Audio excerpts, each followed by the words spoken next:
En varias ocasiones, a raíz de un padre de familia joven que me pidió: Alejandro, habla de los desafíos del trabajo, ¿no? de los desafíos que tenemos, los que tenemos que trabajar hoy en día en medio de nuestra cultura del exceso de trabajo y de la necesidad de progresar para poder mantener a nuestras familias, poder progresar económicamente para poder mantener a nuestras familias en el mundo actual.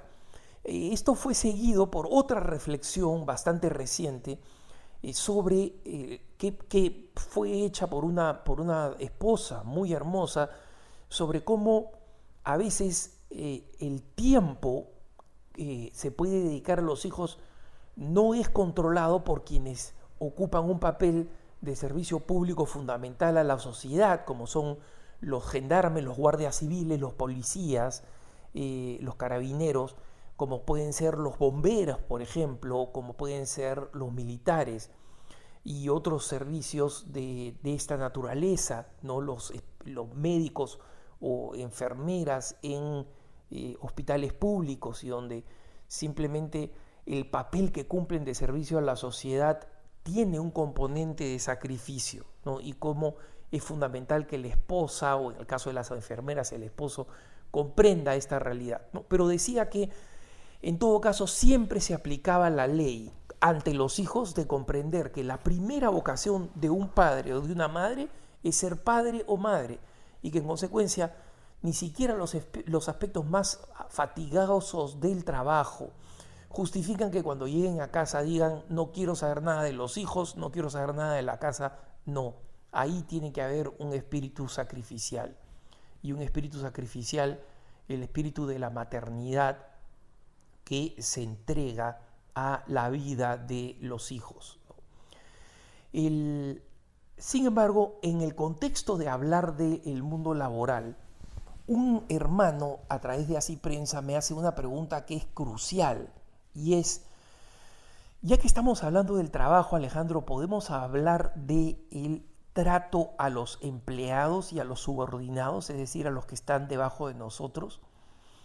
Este es un tema fundamental, porque lamentablemente en muchos países de América Latina, no digo en todos, pero sí en muchos países de América Latina, hemos heredado un estilo cuyo origen no conozco.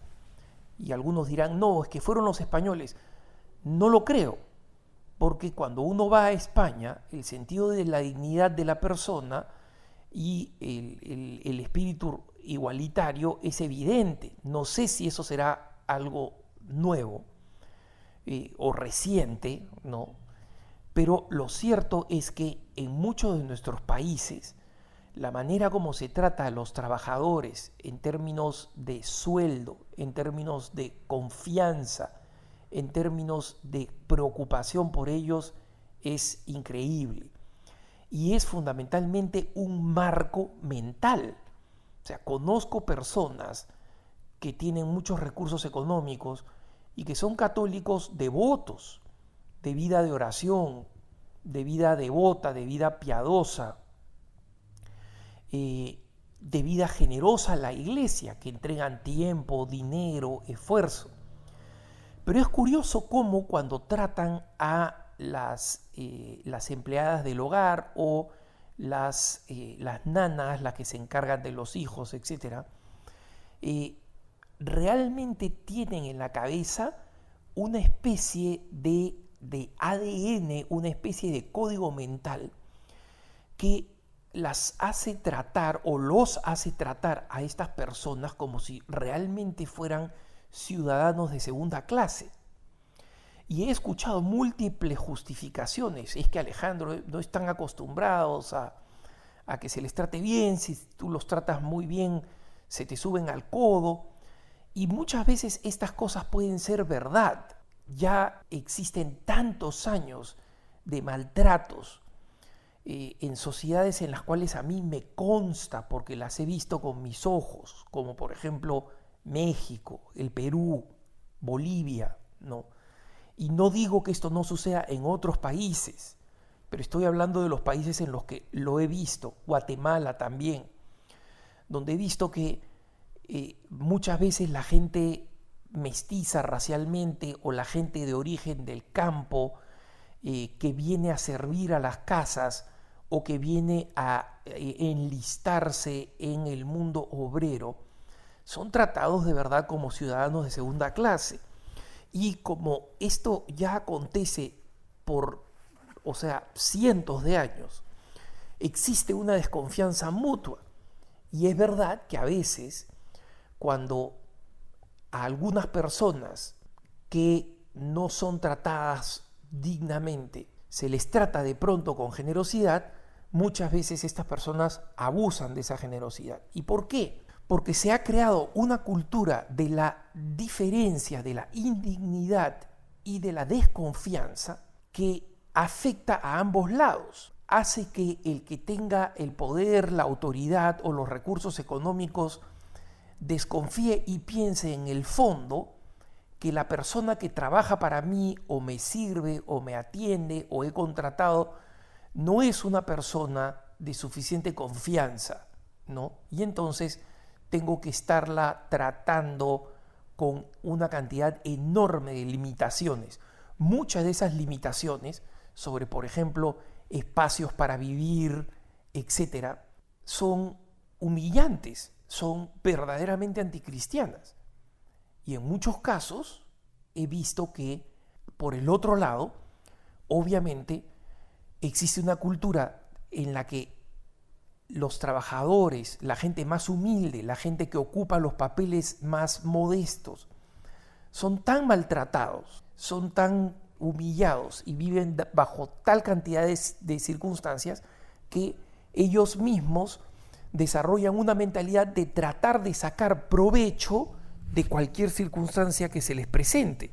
Entonces, hay una cultura efectivamente ya establecida, pero que nunca en conciencia puede ser utilizada por un cristiano para decir, mira, lamentablemente si tú a esta gente la tratas bien o le das algunos beneficios, estas personas se aprovechan de ti.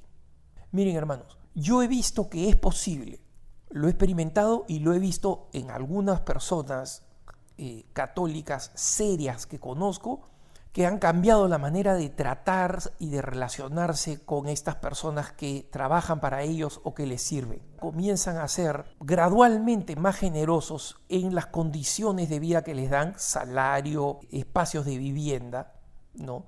Y sobre los espacios de vivienda abro un paréntesis. Mi mamá vive en un departamento modesto, bonito, donde los hijos lo hemos podido poner a nuestra mamá, pero un departamento pequeño en Lima. Y cuando en este departamento mi madre me mostró que el departamento, siendo pequeño, porque ella vive sola, siendo pequeño el departamento tenía detrás un lugar para una empleada. Ese lugar, esa habitación para la empleada, es un depósito que utiliza mi mamá, y no puedo imaginar cómo se podría poner a dormir ahí a una persona en un cuartito minúsculo con un baño realmente, absolutamente minúsculo, donde entre otras cosas no llega el agua caliente, ¿no? O sea, habría que hacer una extensión para que llegara el agua caliente a la habitación de la empleada. Y en el boom de la construcción que veo en el Perú, no veo el más mínimo esfuerzo por cambiar las condiciones en las que las empleadas viven. O sea, se mantiene este paradigma en un país que debería estarse modernizando, y entre otras cosas debería estarse modernizando en los sentidos de dignidad. Y esto no lo veo solamente en el Perú, por si acaso. Pero digo, del Perú puedo hablar porque yo lo he visto con mis propios ojos, pero lo he visto en Guatemala y lo he visto en México también, para hablar de países donde lo he visto. Y sé de otros países donde la cultura es muy similar. En consecuencia, esto lo digo no solamente de las empleadas del hogar, sino lo digo de los trabajadores, de las personas que trabajan para nosotros en pequeñas o medianas o grandes empresas. Entonces, si los católicos no cambiamos esa cultura de explotación y de indignidad, no la va a cambiar nadie. Nosotros no podemos pretender que esto lo vaya a cambiar un político o un gobernante. Porque si un político dijera, de ahora en adelante las empleadas del hogar van a tener que vivir en habitaciones de tal tamaño por tal tamaño, simplemente tendríamos que tirarnos abajo el 70% de los nuevos edificios construidos en el Perú, por ejemplo. Pero la cultura va a cambiar en la medida en que creo que la política puede establecer cambios importantes, ¿eh? Pero creo que es totalmente irresponsable y anticristiano creer que el político es el que tiene que cambiarlo de alguna forma y no yo, católico, que tengo que hacer un esfuerzo. Y ese esfuerzo es un esfuerzo que puede ser prolongado, dialogado. Mira, voy a darte estas condiciones, pero estoy esperando de ti estas otras condiciones. Y no a manera de condicionar la dignidad, sino que cuando nosotros le damos a las personas más responsabilidades, estamos haciéndole comprender que les estamos dando más confianza. Y ese proceso tiene que ser gradual. Ese proceso se va a encontrar con frustraciones, es decir, vamos a encontrar con personas que se van a aprovechar de nosotros, pero nunca eso es razón para que nosotros no hagamos un esfuerzo consciente para que la manera como viven las personas que nos sirven se parezca lo más posible a la manera como vivimos nosotros. Si nosotros creemos que nosotros no podríamos vivir en las condiciones en que viven las personas que trabajan para nosotros, no tenemos ningún derecho en creer que ellos son unos seres inferiores y que ellos sí deben vivir en esas condiciones. Que tengas un buen día.